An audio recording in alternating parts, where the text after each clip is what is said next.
Assalamualaikum warahmatullahi wabarakatuh. Saya lanjutkan lagi histori pemberhentian dengan hormat tidak atas permintaan sendiri saya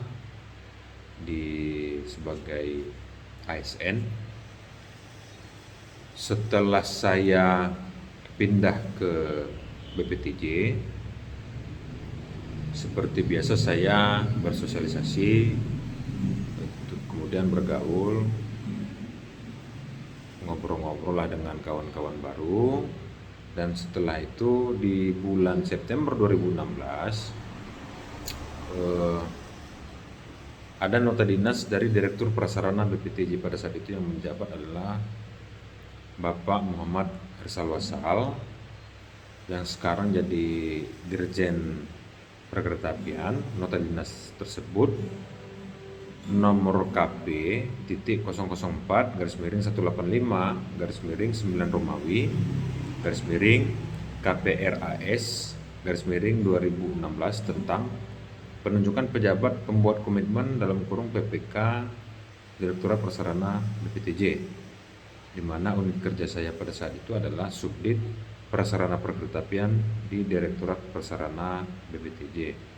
Kasubdit saya di awal itu namanya Bapak Yusrizal. Bapak Yusrizal ini juga dulu Kasubdit pertama saya, yang setelahnya itu digantikan oleh Bapak Insinyur Setiawan. Nah, Kasubdit yang pertama itu tetap di Prasarana Jalan, Subdirektorat Prasarana Jalan itu ada Bu Erna, kemudian di Subdit Prasarana Perkeretaapian Pak Yusrizal, dan yang di Kasubdit Integrasi itu ada Pak Handa Lesmana. Nah, itulah pimpinan saya pada saat awal mula bertugas sebagai pejabat pembuat komitmen. Nah, setelah nota dinas ini turun, saya dipanggil oleh Ibu Eli Sinaga. Ibu Eli Sinaga itu memanggil saya agar melaksanakan ATCS terintegrasi kota dan kabupaten antar provinsi yang diintegrasikan juga ke MTNC Polri, agar dilaksanakan. Karena pada saat di awal kegiatan ini sempat dioper-oper seperti itu ke Direktorat Lalu Lintas, ke Prasarana, Direktorat Lalu Lintas, Prasarana, karena saya kurang paham bagaimana histori masalah kegiatan ini. Memang menurut saya ini tingkat kesulitannya lumayan. Jadi belum ada personil atau calon PPK yang mau itu berarti bisa sanggup atau takut melaksanakan, atau memang saya tidak tahu kondisi ini barang bagaimana, seperti itu. Nah, pada saya dipanggil Ibu Eli Sinaga, saya mengatakan ke Ibu itu sebagai Kepala BPTJ waktu itu, saya menyanggupi dengan catatan pakai cara saya, karena dulu saya sempat jadi pelaksana di Direktorat Jenderal Perkeretaapian yang menyangkut masalah sinyal, masalah LAA, masalah gardu juga, dan kemudian saya juga pernah menjadi kelompok kerja sebelum adanya Biro Pengadaan Barang dan Jasa yang sekarang itu Biro LPPBMN, yang Kabiro pertama itu adalah mantan Kasubdit saya itu Bapak Harno Trimadi. Pak Harno Trimadi ini yang menggantikan Bapak Handa Lesmana di Kasubdit Integrasi pada saat 2017. Nah, nanti histori pergantiannya nanti saya akan jelaskan. Nah, setelah saya menyanggupi, akhirnya Ibu Eli Sinaga mempersilahkan sehingga saya susun.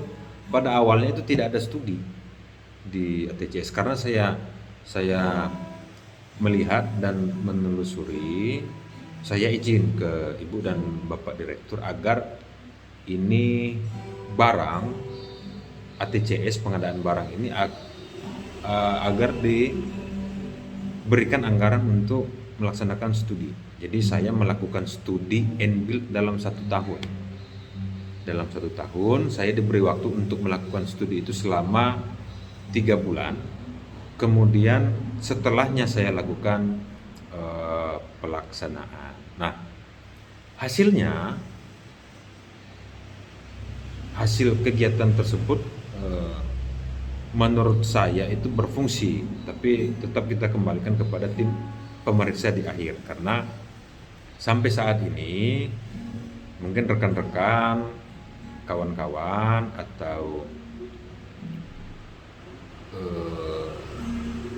yang ingin mengetahui itu berfungsi atau tidak, bisa main-main ke BPTJ. Di situ ada Sisi Room namanya. Sisi Room itu nama kegiatannya itu adalah pembangunan pusat kendali BPTJ. Nah, seperti itu. Nah, dari situ bisa dimonitor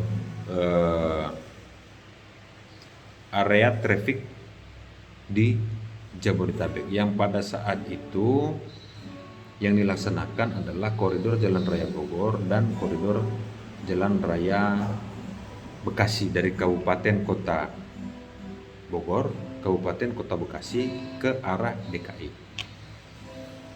Nah, setelah itu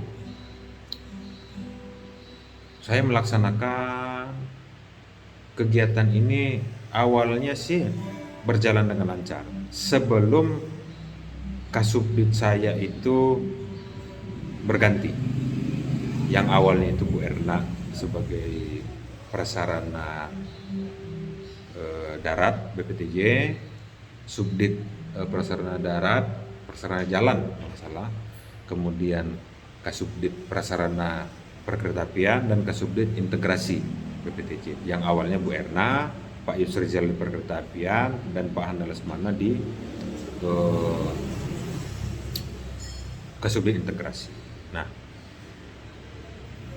untuk kelanjutannya nanti saya akan melanjutkan di video part 3 lanjutan setelah ini, karena durasi terlalu panjang. Nanti saya akan lanjutkan lagi. Kepada rekan-rekan, terima kasih yang sudah menyaksikan. Sampai saat ini saya masih mengharapkan bantuan dari Bapak Presiden Republik Indonesia, Bapak Joko Widodo. Kemudian saya meminta kepada rekan-rekan agar membantu saya untuk dapat mempertahankan status saya sebagai ASN. Terima kasih. Wabillahi taufiq wal hidayah. Assalamualaikum warahmatullahi wabarakatuh. Salam keadilan.